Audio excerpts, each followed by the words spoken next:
e começo por apresentar o tema que vai ser terapia espírita. Ela realmente existe? Portanto, quem nos vai fazer este tema é a doutora Lígia Pinto, especialista em geriatria com subespecialização em cardiologia geriátrica, mestrada em bioquímica na área do envelhecimento arterial, investigadora e especialista em medicina do trabalho, membro do Centro Espírita Caridade e Amor. Doutora Lígia Pinto. Boa tarde a todos. Agora é a hora do soninho, né? A Isabel esqueceu de dizer que depois nessa hora vem o pós-prandial, em que a gente fica todo mundo assim, a circulação está mais na área do estômago, aqui cerebral já não se faz bem. É ótimo para ouvir falar de terapêutica espírita. Se é que ela existe. Se é que ela existe. Vamos lá, tirar as nossas conclusões, então. Ok. Bem, começo agradecendo o convite, gentil convite, muito obrigada. Muito obrigada por estar aqui. Passar um bocadinho da nossa, eu diria, do meu aprendizado na área. Não é porque, assim, não sou um expert, mas um bocadinho a gente vai estudando e vai aprendendo. E aí esse é um tema que eu acho interessante. Eu acho interessante, mas podem dormir na mesma. Porque eu prometo que não acordo ninguém, só por favor, aqueles que roncam baixinho, tá? Para não acordar o do vizinho. Então, terapêutica espírita, ela realmente existe?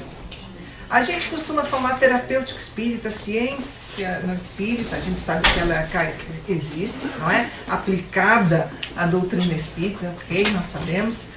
Mas começamos então por dizer que, conversar um bocadinho da nossa vinda aqui, do que aqui estamos, porque a assistência hospitalar espírita não é alguma coisa assim tão frequente. No Brasil existe, né? Também a começar. Mas assistência hospitalar espírita. E aí eu não sei o quantos de vocês são espíritas, o quantos de vocês são profissionais de saúde, o quantos conhecem o tema. E aí eu imagino que vocês estejam, se não são espíritas, imaginam o que fazem aqui, uma mesa, na sua maioria, profissionais de saúde, não é? Médicos em áreas diferentes, nutricionista até, não é? Que veio aqui dizer que a nossa paz está comprometida no mundo espiritual, a minha principalmente, não é? Está comprometida no mundo espiritual, mas tudo bem, eu digo, quando eu chegar lá eu faço dieta. Então, o que fazem aqui os profissionais de saúde, não é? Ligado a uma área da assistência espírita?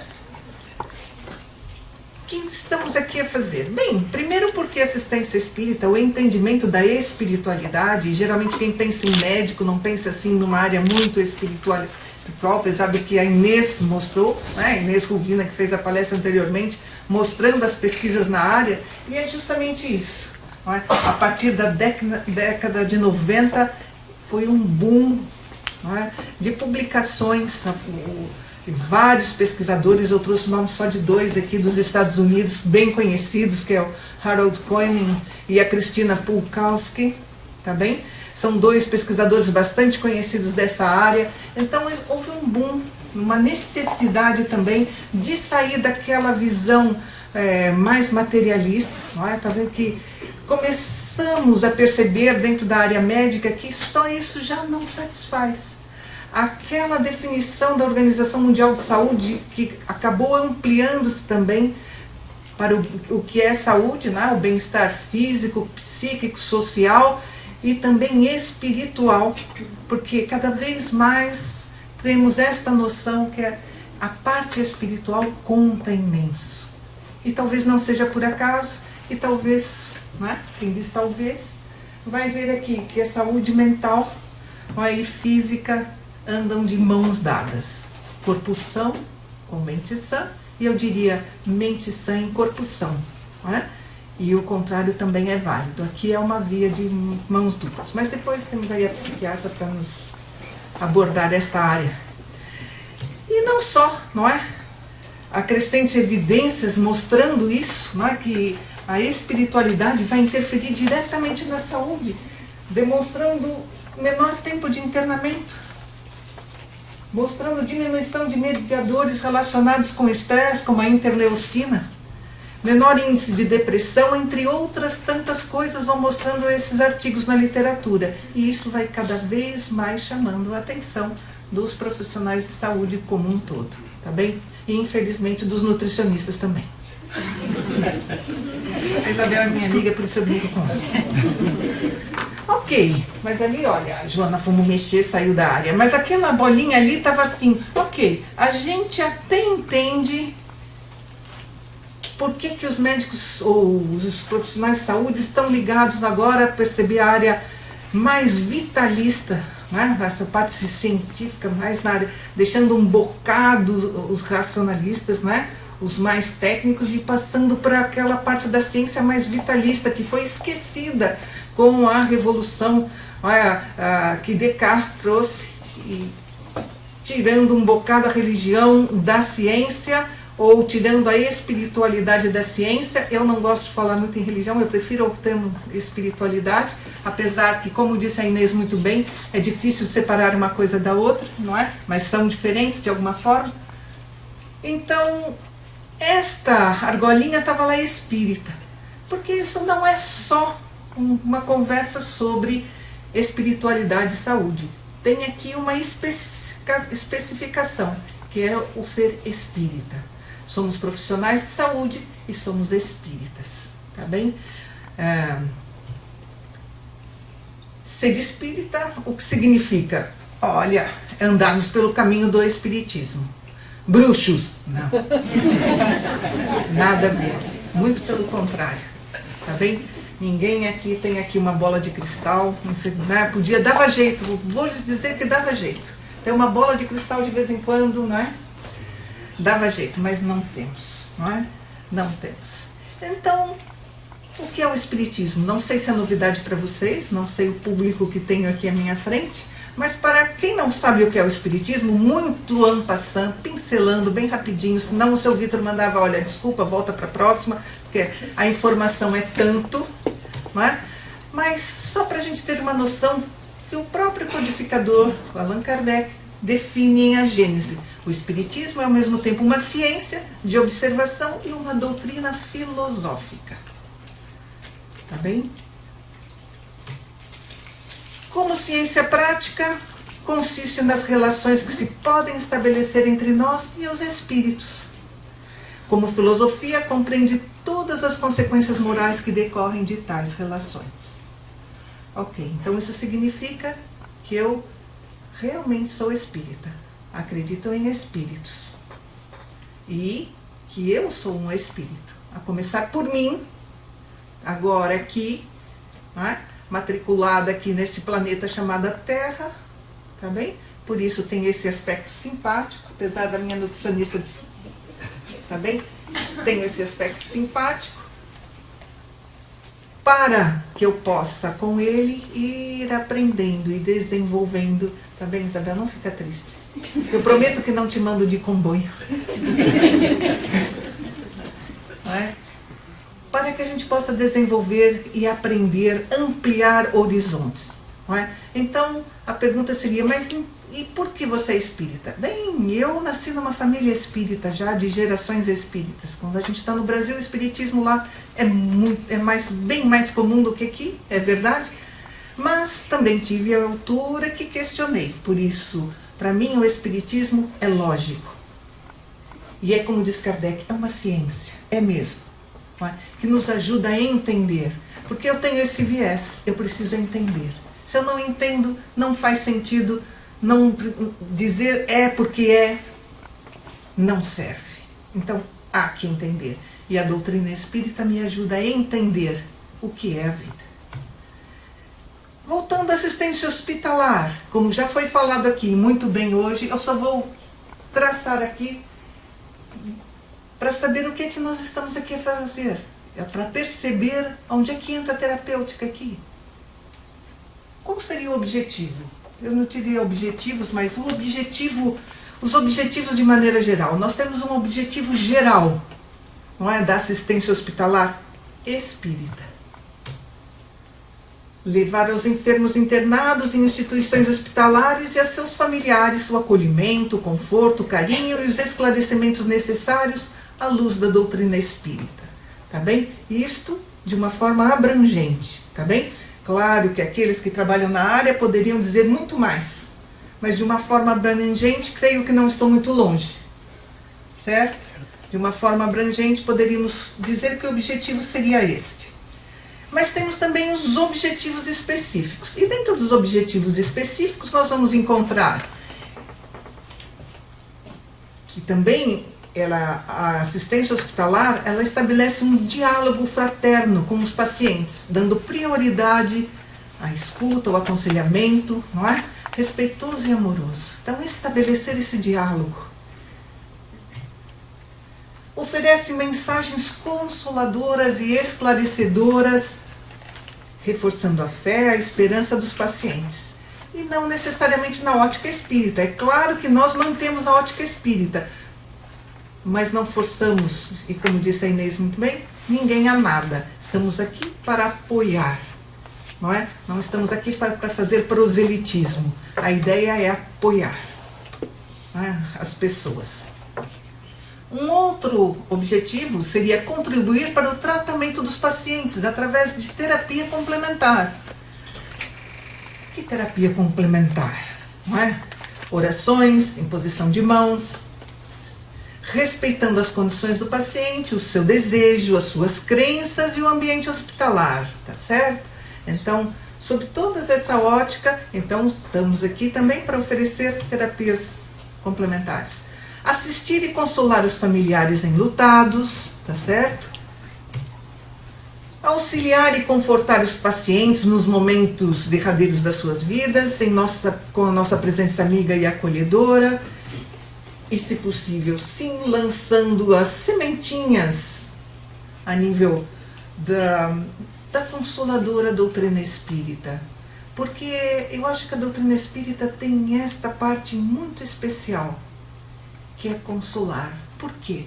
Porque a gente entende o significado da vida, nos ajuda a entender o significado da vida. Não é?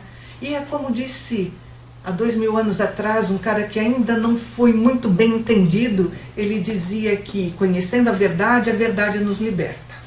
A gente gosta muito de falar nele, mas a gente ainda não entendeu bem a proposta que ele, quando ele disse assim, que nós somos deuses. Ainda não entendemos muito bem quando ele disse outras propostas. Por isso, entender o trabalho de acolhimento, estender o trabalho de acolhimento e conforto aos funcionários, como já foi dito aqui muito bem, que muitas vezes estão cansados, extenuados e vêm pedir ajuda, vêm pedir um consolo, vêm pedir entendimento, um ouvido amigo, um abraço, não é? Dentro desse trabalho extenuante que é a vida de quem trabalha dentro da saúde no hospital. Por isso, esses seriam alguns objetivos específicos, de certeza devem ter mais, mas esses foram os que eu listei, mas nós só vamos falar de um em especial, que seria aqui da terapia complementar. Tá bem? Esta terapêutica. Será que esta terapêutica é terapêutica espírita? Será que ela realmente existe? Então vamos ver. Quais foram as terapêuticas que nós falamos ali? Bem, primeiro vamos entender o que é terapêutica. Dicionário, eu costumo dizer que é o meu pai, eu chamo o dicionário de pai dos burros, por isso eu consulto muitas vezes. Não é? Do grego, terapêutica, terapeutique, desculpe, não é terapêutica, é terapeutique, e do latim, terapêutica, que significa a arte de tratar as moléstias, tá bem? Isso é o significado de terapêutica. É uma arte. E em medicina, o que significa atualmente nós podemos traduzir? Bem, a terapêutica é uma disciplina médica que ensina a tratar os doentes e aplicar os tratamentos com vista ao restabelecimento da saúde desses doentes. É ajudá-los a se refazerem. A gente costuma dizer eles, os doentes, né? Mas esquecemos que nós também fazemos parte desse grande grupo de doentes. Por vários motivos. E também outra definição de terapêutica é o meio usado para tratar determinada doença ou estado patológico. Sinônimos: tratamento, terapia, não é? São vários sinônimos da terapêutica, tá bem? Então, o que é a terapêutica em si? É o auxiliar no restabelecimento da saúde. É de alguma forma ajudar que esta saúde se restabeleça. Há muitas propostas. Há as propostas clássicas da medicina, é claro que existem muito mais, e a gente sabe que a medicina também vai tendo as suas nuances ao longo do mundo, conforme o entendimento. Não é? A gente fala da medicina tradicional chinesa, certo? A medicina vai tendo as suas nuances ao longo do mundo, por isso a gente já vê que não há um consenso terapêutico. Não é? Aplicamos aqueles que conhecemos, que nos debruçamos e estudamos nas faculdades de medicina, tá bem? Mas eles não são únicos. Existem outras formas de tratamento estudadas em outros lugares e outras formas de tratamento. Mas vamos nos prender então o que é terapêutica, não é? Dentro daquela terapêutica que nós vimos complementar, oferecida aqui a nível do acolhimento hospitalar espírita. Quais seriam então? Bem, vimos a prece, tá bem? Ali atrás relatou com uma prece, eu diria que temos a imposição de mãos, que já foi falado alguma coisa, e os tratamentos que são feitos, e podemos dizer então que temos também a água magnetizada, como gostam de usar o termo, ou fluidificada, ou energizada, vão encontrar este termo de muitas formas, tá bem? Porque a água magnetizada dá para muita coisa. Porque também tem quem passe a água, coloque ímãs mesmo, os ímãs dentro da água, e chamem de água magnetizada, dá para muitas coisas, tá certo? Mas é um termo usado pelos espíritas também, água magnetizada ou fluidificada, nenhum deles tem um termo assim muito específico, porque fluidificada a água já é um fluido, não é? Não parece também muito lógico, mas também é um termo muito usado. Os termos aqui ganharam pelo tempo que são utilizados, tá bem? Então vamos ver primeiro a prece, enquanto terapêutica, tá bem?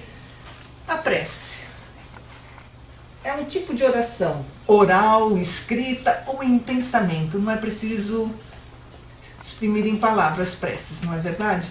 Que se faz a um santo ou divindade para agradecer, louvar, suplicar. É uma reza. Ação ou efeito de suplicar, rogo. Essa é a definição do dicionário, certo? Então nós vemos aqui, a prece é um rogo, uma oração, uma reza, uma súplica. E o que isso tem a ver com termos de terapêutica espírita? Bem, aqui temos o fato da prece ser algo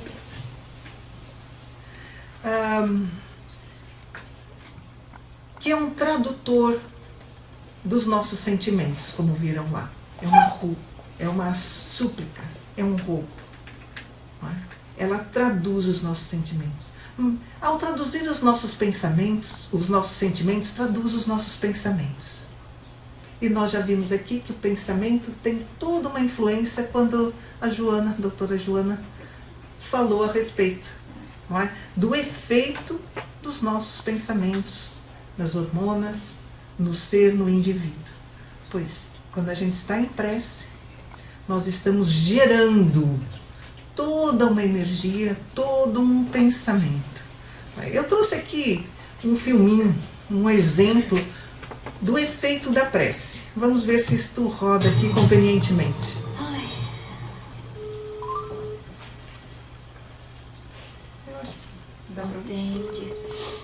Entende, Paulo. Ai, desligou de novo, Paulo. Senhor Jesus, amado Mestre, não sei por que tanta angústia. Eu tô com mau pressentimento em relação ao meu marido. sei que ele não é um cristão exemplar, mas ele tem se esforçado nas tarefas do dia a dia. Que o Senhor possa abençoar onde quer que ele esteja.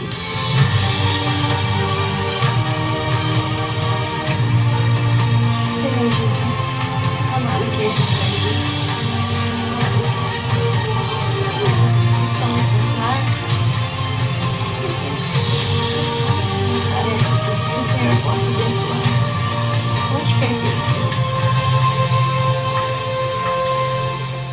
Meus irmãos, se preparem. Temos um pedido de ajuda. Então vejam que a prece, ela vai muito mais além dos nossos horizontes mentais, tá bem? Estamos todos ligados de alguma forma, energeticamente ligados. Por isso, sozinhos?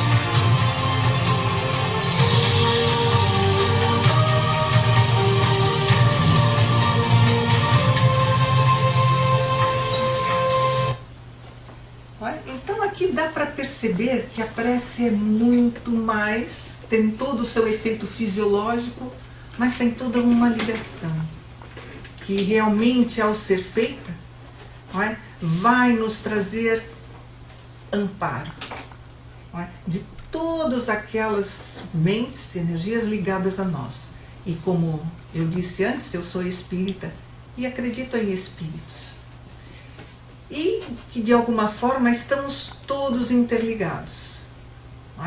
Eu costumo dizer que esta interligação é a cadeia da fraternidade, que nos une a cada um. Toda vez que a gente ajuda alguém, de alguma forma, seja com um sorriso, um abraço, uma atenção, nos ligamos a esta pessoa, energeticamente falando. E quando nós estamos na maré de baixo, eles estão prontos a nos ajudar. Quando ajudo alguém, esse alguém tem os seus afetos, também do outro lado, deste e do outro lado da vida, que também se prontificam, nos apoiando quando é preciso, dentro desta imensa cadeia da fraternidade. Por isso, aqui nós já vemos essa transcendência que nos une a todos, enquanto família humana, enquanto família espiritual. Por isso a prece, digamos assim, também é uma ativação desta cadeia. E os benefícios da prece transcendem muito mais além do nosso bem-estar, de buscar interiormente para nós próprios esta energia positiva que acabamos gerando, como também vamos buscar o apoio daqueles que estão ligados a nós, que de alguma forma estão ligados a nós e buscam realmente auxiliar-nos no caminho. Bem, a prece. Imposição de mãos foi a outra. Voltamos ao assunto aqui, depois em termos de definir terapêutica. Imposição de mãos. A imposição de mãos, nós sabemos que, enquanto seres energéticos que somos, conseguimos, esta nossa energia a doar de alguma forma. Se nos comunicamos mentalmente através de uma prece, também nos comunicamos através da vontade, de ajudar. E seria isto a imposição de mãos em si. Seria a ideia da imposição de mãos. Mas vamos ouvir. E tem aqui a água magnetizada. Mas eu trouxe para vocês alguém para falar de imposição de mãos, alguém que realmente estuda e conhece, que seria tratado no meio espírita como o passe, para que a gente depois comente, tá bem?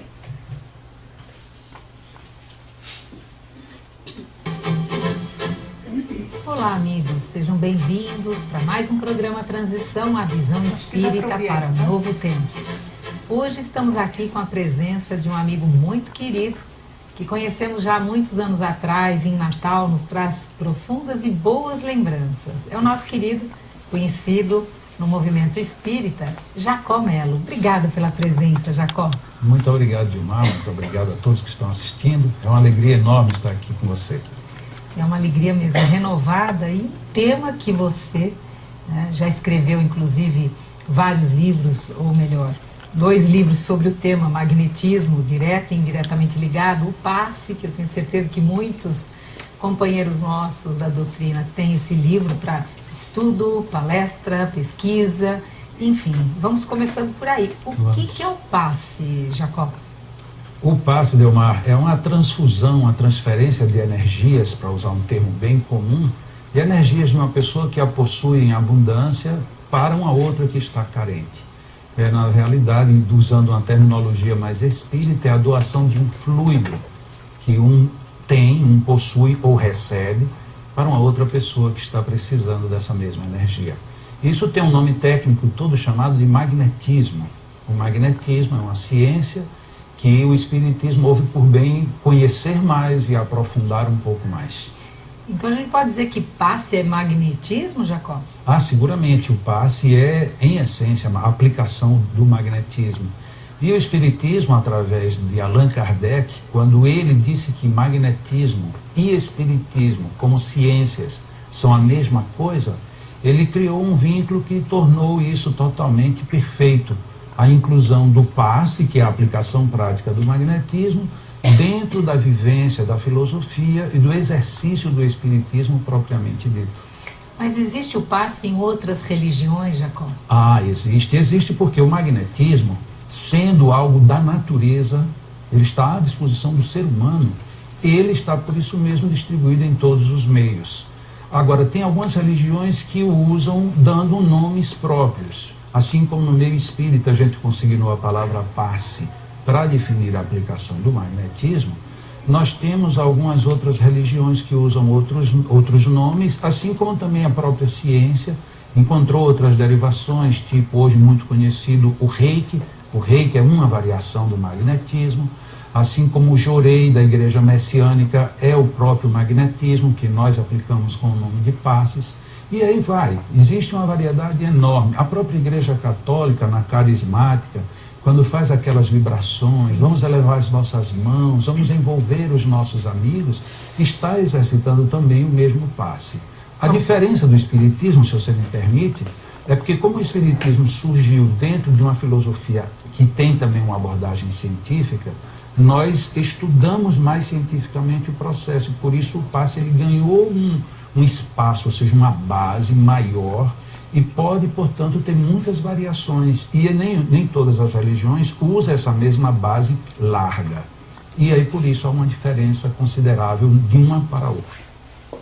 Tá bem? Então, eu acho que aqui foi bem claro, ninguém melhor que Jacó Melo, um estudioso do passe, não é? Deixou bem claro. Agora eu não queria passar agora porque é passar demais, tá vendo? Não é? Deixou bem claro o que é o passe. Ok, transmissão de energia. Não é? Prece, imposição de mãos, já sabemos o que é. Água magnetizada é a água a partir desta imposição, não é, de mãos, que é energizada. Por isso também chamada água magnetizada, como viram, passe magnético, ou seja, da energia do indivíduo. Água energizada, ou água fluidificada, como queiram, através dos fluidos. Porque Kardec usa o termo fluido, não é? Porque na época não se conheciam muito bem o que eram os fluidos, e fluido era um termo que servia para tudo. Hoje em dia, a ciência já definiu fluido, não é? Como os gases, não é? Aquelas substâncias, os líquidos e gases que são fluidos dentro da definição da ciência. Mas, como nós nós espíritas utilizamos o termo fluido, se caracteriza justamente por esta energia, tá bem? Então, continuamos a utilizar o termo fluido para as energias que não conhecemos ainda muito bem, que são possíveis de serem passadas através da imposição de mãos, seja para a pessoa, seja para a água. E a água a gente sabe que ela, como a Joana mostrou muito bem, a doutora Joana mostrou muito bem, né, no experimento da água, em que eles congelaram e viram os cristais de acordo com a energia passada para aqueles cristais da água. Se eram energias positivas, a qualidade do cristal, em relação às energias negativas. A água, ela é extremamente fácil de ser energizada ou magnetizada, tá bem? E lembrando que o nosso corpo físico é essencialmente 80% mais até água, nós vemos que esta facilidade também se representa em nós através da imposição de mãos, não é? Magnetizar a água do nosso físico. Tá bem? Está aqui a imposição de mãos, que seria a magnetização da água. Tá certo? Bom, fui pesquisar, também na mesma fonte da Inês, no PubMed, quantos trabalhos são feitos a respeito da prece. Trabalhos médicos que não tem nada a ver com filosofias, com religiões, com nada. Trabalhos médicos, a utilização da prece na saúde. Só em 2019, do final de 18 para início de 2019, 112 trabalhos sobre prece. Tá bem? No maior banco de dados da medicina, 112 trabalhos. Imposição de mãos, 22 trabalhos se encontram no PubMed. Tá? Por imposição de mãos, de final, volto a repetir, final de 2018 até junho, né, maio de 2019. 22 trabalhos. E água magnetizada, o banco de dados foi o Cielo, porque aqui fica difícil da gente fazer um bocado aqui a diferença. O Cielo é um banco de dados também da área médica, mais para a Sul América, tá bem? 4 trabalhos com água magnetizada, o termo de pesquisa é água magnetizada, água energizada, tá bem? O fluidificado aí é que não funciona. Tá bem? Gente, em 6 meses, praticamente, não é? Foram produzidos esses trabalhos a respeito a influência dessas terapêuticas na saúde, no mundo todo. Tá bem? No mundo todo. É esta terapêutica complementar. Mas aí, pegando novamente a prece, nós sabemos que a prece, ela é utilizada pela humanidade desde que a gente tem noção que o homem é homem, não é? Sabemos, temos notícias que na antiguidade também eram feitas as invocações, que nada mais eram do que prece, não é? Também os homens das cavernas, de certeza que dentro dos seus medos, adoravam. Nós vimos que prece tem a ver com adoração. Adoravam o fogo, não é? Adoravam a chuva, o trovão, o raio. Então a prece é uma terapêutica instintiva, utilizada desde que o homem tomou consciência de si mesmo. E isso a gente tem, ao longo de toda a história, nós podemos buscar a prece e vamos encontrando, de alguma forma, esta ligação com um ser superior, esta solicitação, este rogo de ajuda, ou mesmo de ligação à natureza, ao todo, como buscando o nosso próprio restabelecimento. Imposição de mãos. Imposição de mãos já aparece nos papiros do Antigo Egito. Lá já estava Halicarnasso, se eu não me engano, foi Halicarnasso, já existiam templos terapêuticos em que eles utilizavam a imposição de mãos nos doentes. Já se encontra essa informação nos antigos papiros egípcios. Por isso, ao longo da história, a gente vai ver também que ela acontece. O maior de todos os exemplos é Jesus, não é? Descrito na história, através da imposição de mãos, os chamados milagres, que hoje em dia já vamos explicando e entendendo. Por isso, também não é novidade. Doutrina espírita, século XVIII, gente. Século XVIII. E água fluidificada, também a gente já vê numa série de eventos. Não é? Aqui, no batizado, o padre energizando a água para o bebê. Também no Antigo Egito se usavam as correntes de água que os terapeutas utilizavam para o tratamento dos pacientes. Por isso, nenhum desses termos começou, nenhuma dessas terapêuticas, digamos assim, se iniciou a partir do século XVIII. E aí eu pergunto, será que essas são terapêuticas espíritas? Como nós vimos, há muitas formas de imposição de mãos. Não é? Reiki, Jorei. Não é? A igreja utiliza muitas vezes. Já vi isso em missa, assim, impor as mãos, levantar as mãos e impor. Não é uma terapêutica espírita. Ela é estudada, sim, pesquisada, também explicada pela doutrina espírita. Os efeitos da prece, as ligações, não só da prece, da imposição de mãos, não é? Da água fluidificada. A doutrina espírita, sim senhor, também tem a sua palavra a respeito dessas terapêuticas.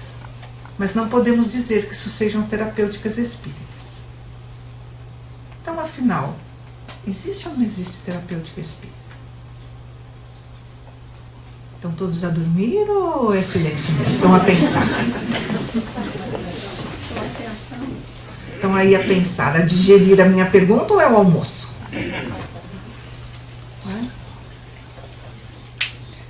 Bem, se a gente for ver na Revista Espírita, e mesmo dentro da obra de Kardec, Codificador, os espíritos tratam desses assuntos, muitas vezes eles aparecem lá, aparecem até tratamentos, aparecem a utilização em muitas situações, não só na terapêutica da saúde física em si, na terapêutica da saúde espiritual também, muitos relatos e muitos casos. Mas o Kardec também é claro, quando diz que a doutrina espírita não trouxe nada de novo. Nada. Ela só lançou um olhar de entendimento sobre a vida. Não é? Reencarnação. Começou com a doutrina espírita? Não. A gente já vê isso na Bíblia. Não é? Espírito. Começou, só apareceu o conhecimento, perceber que existiam espíritos com a doutrina espírita? Também não. Não é? Pluralidade dos mundos habitados? Também não. Não são os espíritas que falam nisso somente. Não é? E assim por diante. A comunicabilidade com os espíritos. Médium é só dentro do espiritismo? Nada, né? Aqueles antigos reis já iam nas pitonisas lá. Tá bem? Por isso...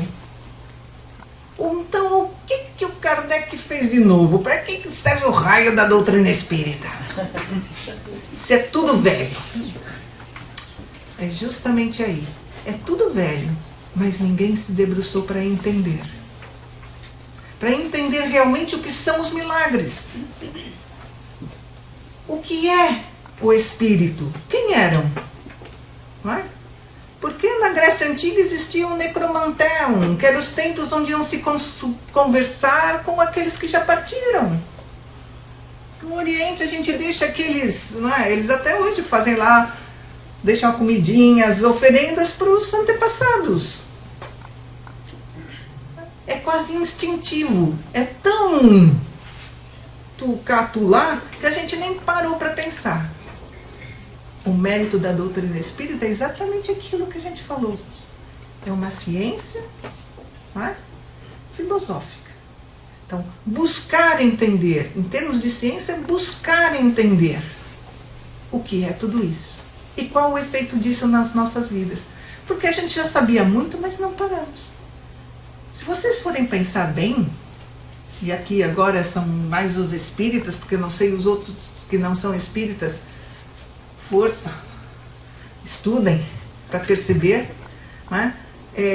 As mesas girantes, os efeitos físicos começaram no mundo todo. Hydesville, que aqui é Hydesville, não se aspira o H, Estados Unidos, não é Europa. Estados Unidos, irmãs Fox, que dizem que foi a bola rolada para nascer o espiritismo. Mas antes disso já tinha o Andrew Jackson Davis, não é? Já vários apareceram, os irmãos da Davenport, vários médiums, várias comunicações já tinham aparecido antes, muito antes da doutrina espírita. E no mundo todo. Mas só teve um cara lá na França que parou para pensar por que isso acontecia.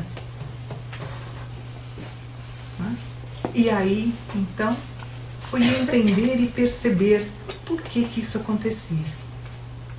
E através disso, descobriu um mundo novo. Né? Porque antes a gente achava que o espírito era assombração, fantasma. Né? A gente chorava por aquele que foi embora. Ai, morreu, meu marido morreu. Quando ele aparecia, sai pra lá, que você está fazendo aqui, você já morreu. Né? Chorava feito um desalmado. Meu pai já morreu, não sei o que, não sei o que. Quando aparecia em espírito, se a gente tivesse capacidade ou menos de ver, dizia assim, pelo amor de Deus, assombração. Né? Somos um tanto quanto incoerentes. E aí sim, veio Kardec para explicar, através dos próprios espíritos, não é? Porque ele simplesmente absorveu o que os espíritos tinham para dizer, selecionou e transformou isso em algo inteligível para que nós também pudéssemos absorver. E aí descobrimos que não estamos realmente sós. Que existe todo um mundo ao nosso lado em que nós percebemos até, porque ele disse todos somos médiuns, mas é tão corriqueiro que a gente está de barato, nem sequer presta atenção. Mas explicou de forma coerente, para que a gente entenda realmente, para que a gente conheça a verdade e a nossa mente se liberte dos atavismos. Por isso, a descoberta do elemento espiritual preparou toda uma revolução moral, porque muda totalmente o curso das ideias e das crenças mais arraigadas. Tá vendo o mundo que você polui hoje? É para você amanhã. Tá vendo os desperdícios que você faz hoje? É para você amanhã. Uau! Tá vendo o tapete do cara que você puxou hoje? Vai encontrar com ele amanhã. Né? Você é chefe hoje? Pois, teu subalterno vai ser seu chefe amanhã. Você é branco hoje? Pois amanhã tomo um beiçudo ali na África. Na boa, eu adoro, tenho excelentes amigos pretos, na boa, né? Mas estamos assim, cabelo encaracoladinho e beicinho grande. Devem beijar melhor. Eu tive um namorado preto, mas deve ser bom. Não é? Então estamos do outro lado. Vamos experimentar de tudo. Fantástica essa revolução moral. Ampliando os nossos horizontes, dizendo que tá vendo aquele cara chato? Pois é, vai ter que gramar com ele até você o digerir. Por quê? Porque forma aquela ligação, né? O amor e o o ódio formam ligações. E aí nós vamos ter que digerir essas ligações. É claro, uma a gente quer, quanto mais melhor, outras menos. A doutrina espírita mostra a vida sobre um outro aspecto, como nós já vimos. Ela mata a superstição e o fanatismo. Milagre, morreu. A morte, morreu. Ela engrandece o pensamento e o homem, em vez de arrastar na matéria, de se circunscrever sua vida entre o nascimento e a morte, eleva-o ao infinito. Somos eternos. Temos a eternidade para aprender, que começa hoje, né? Fantástico. Ele sabe de onde vem e para onde vai. Nós sabemos agora de onde nós viemos e para onde nós vamos. Só depende de nós. Ela ensina, ela vê um objetivo para o seu trabalho, para o seu esforço, uma razão de ser para o bem. Não é mais o bem pelo bem, tem que ser bonzinho. Se você não for bonzinho, você vai lá ficar com um chifrudo que cheira mal e é muito quente lá embaixo. Ou então, se você for bonzinho, você vai ficar lá na nuvem que é fresquinho e toca harpa. Tem que aprender a tocar harpa. Não! Para aqueles que não gostam de música, ficam felizes. Tá bem? Temos um objetivo. Temos o objetivo do conhecer, de entender cada vez mais o que é vida, de sermos a cada vez melhores e entender o bem. Por que o bem? Agora, não é o bem pelo bem, é o bem pelo entendimento dele. Ele sabe que nada do que aqui adquire, ele é o homem, né? Em saber e moralidade fica perdido. E que o seu progresso continua indefinidamente aqui e para além. Continuamos sempre a evoluir. Sempre. Hoje eu sou burrinha, ainda não entendi a nutrição, mas eu tenho eternidade para aprender, Isabel. E 8 cerejinhas dão uma fruta inteira. E isso já me deixa mais conformada. Um dia eu aprendo, de certeza. Bem, e ele sabe que há sempre um futuro para si, sejam quais forem as insuficiências e a brevidade da presente existência. Uau! Independente do que eu sou, do que eu queria ser, eu vou ter tempo para ser o que eu quero sempre. O Espiritismo demonstrando não por hipótese, mas por fatos, a existência do mundo invisível e o futuro que nos aguarda, muda completamente o curso das ideias. Dá ao homem a força moral, a coragem, a resignação, porque ele não mais trabalha apenas no presente, mas pelo futuro afora. E esse futuro vai muito além do amanhã. Demonstrando a ação do elemento espiritual sobre o mundo material, ele alarga o domínio da ciência e abre, por isso mesmo, uma nova via ao progresso material também. Por isso, e para terminar, a melhor terapêutica que o Espiritismo tem a oferecer é ele próprio. É o entendimento. É uma terapêutica global. Porque como nós vimos, nós, enquanto espíritos que somos, é que propiciamos as alterações orgânicas que vão acontecendo. Não é? Já mostrou isso a Joana, a doutora Joana, a doutora Inês, já mostraram isto. E vamos continuar vendo com a doutora Glaucia e a doutora Paula. Não é? E a doutora Isabel, sem dúvida, também mostrou o quanto a matéria influencia em nós. Não é? A melhor terapêutica é a própria doutrina espírita, que não dá para se aprender de ânimo leve, porque é uma ciência, uma filosofia. É toda uma ciência, toda uma filosofia, como disse o próprio codificador. Há mesmo que conhecer. E para conhecer, há que estudar. E os livros da codificação não ficam em 5, tá? É todo o resto. São 12 volumes da Revista Espírita, que são fabulosos. Fabulosos. Tem Viagem Espírita, tá bem? E tem os manuais todos do Kardec. Por isso, a doutrina espírita nos oferece a saúde integral do corpo, do espírito e, consequentemente, do perispírito. É só querer, tá bem? Por isso, a verdadeira, para mim, a verdadeira terapêutica da doutrina espírita é ela própria. E eu desejo a vocês um excelente estudo e uma boa tarde. Agora já podem acordar todos.